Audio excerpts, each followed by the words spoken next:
bwaySHO. Shauna here with Olivia Miller of the one-woman show Bloody Mary Live. Tell us a little bit about the production.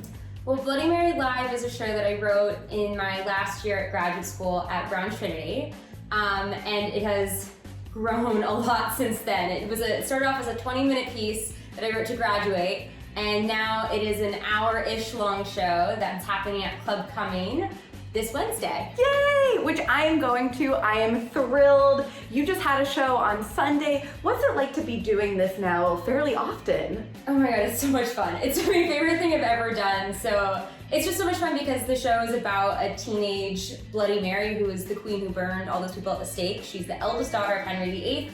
She feels like she's been wronged by history. She hates her nickname Bloody Mary because of all the burnings at the stake. It's fair.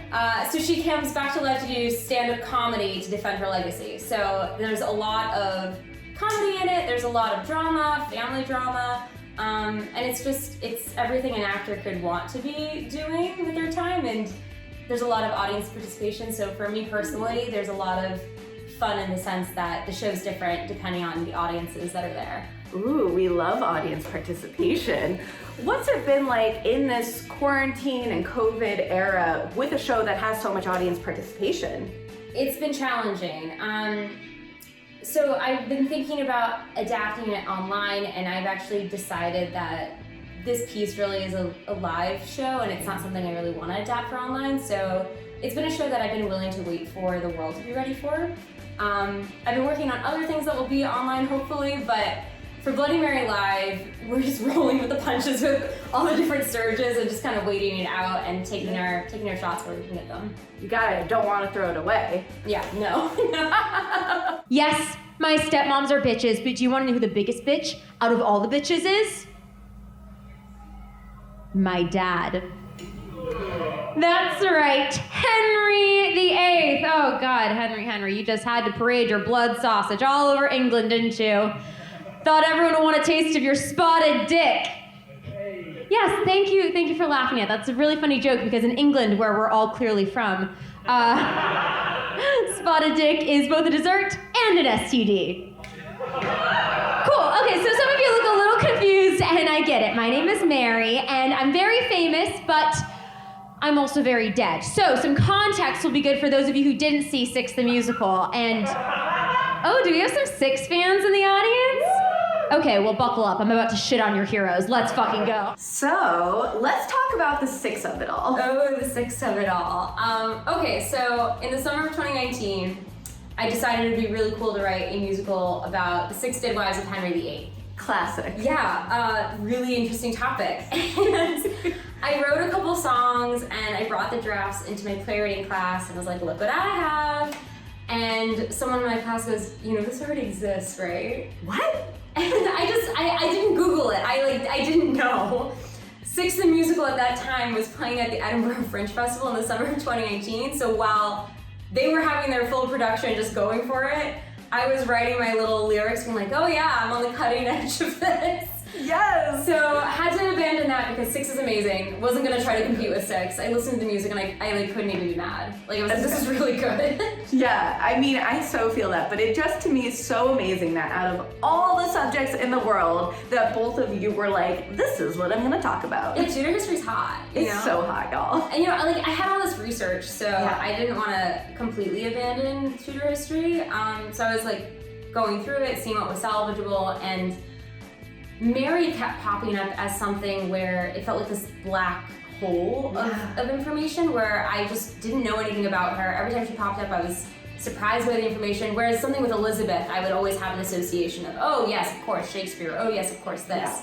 Yeah. So I was very intrigued by Mary. And then as I started researching and learning more, I started feeling like there was a lot in common between the two of us. Not the burning at the stake. Not burning Protestants at the stake. But there were so many other things, like the eldest sibling trauma, child divorce trauma, all these things. And so, I kind of fell in love with this really controversial queen. And it feels like Bloody Mary was the piece I was always supposed to write. Six wasn't my musical to make, but Bloody Mary Live was definitely my play to make. Oh, I love that. I love when something works out and you never know, the universe has plans for us and you never know what way it's gonna take us. But what I'm really hearing is that y'all could go see a 6 production and then, oh my gosh, head over to Bloody Mary Live. Yeah, go have a great experience at 6, realize what your baggage is, and then bring the baggage to Bloody Mary Live and we'll chat it out through the audience interaction parts. Yeah. We love that. Sounds like the perfect night out. Stepmom 1 is Anne Boleyn. Now, Anne is formerly one of my dad's mistresses, and in an attempt to give my dad a male heir, she's caught having sex with her brother.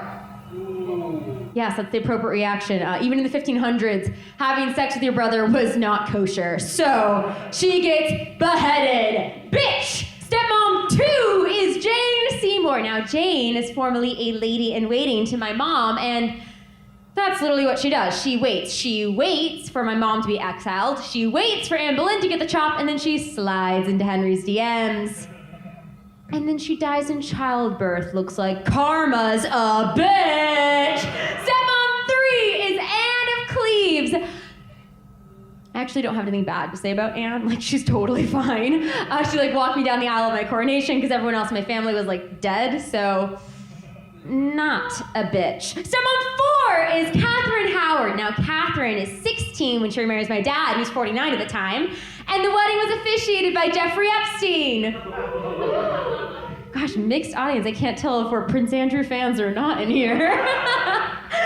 So she starts fucking around, and my dad starts fucking around, and when both parties in a marriage are fucking around, literally fucking around, it doesn't end well for the one who isn't King of England. She gets beheaded. Bitch! Stepmom 5 is Catherine Parr. She's my dad's cousin.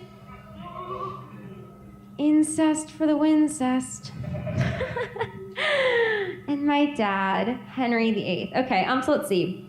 Henry gets mad that my mom hasn't given him a male heir, so he creates a whole new church so he can divorce, exile, and murder my mom, beheads his second wife for adultery and witchcraft, cheats on his third wife while she dies in childbirth, divorces his fourth wife because he thinks she's ugly, and beheads his fifth wife for cheating on him. TLDR, my dad is an adulterer, a murderer, and a bitch! But you can be good at anything when you're rich. This sounds so incredible. I can't wait. Tell us a little bit more about yourself.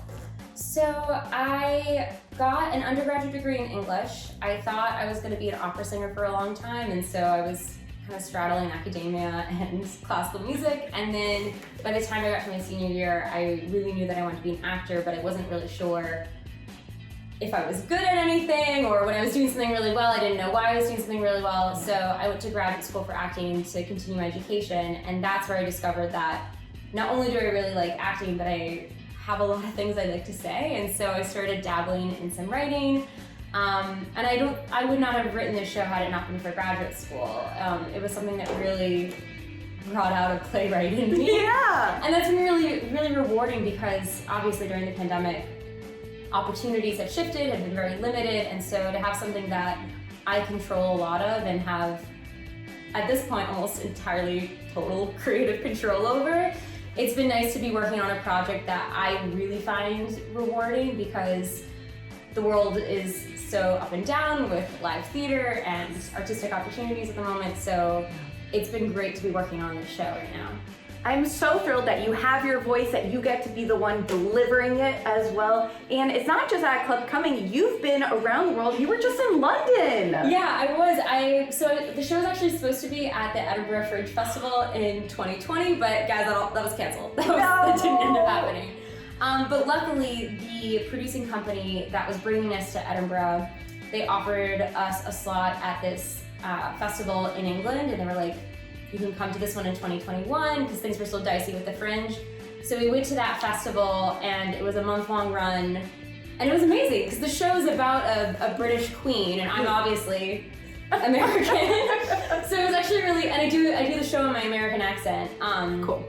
So it was really fun to have that dynamic of this bullish American coming in and saying all these facts, and this British audience being like, is this true? And then for the most part, it is true. There are definitely some liberties that I've taken, and Mary is not a reliable narrator, but that was so much fun because I really was tested on my research, British audiences are a little bit less forgiving than American That's audiences. true. That is true. And they're a little bit harder to coax into participation. I find that American audiences are really eager to jump in whenever I ask them stuff, and so it was a really interesting challenge, but it was one that made me feel like the show's so tight and ready for those challenges. Yay!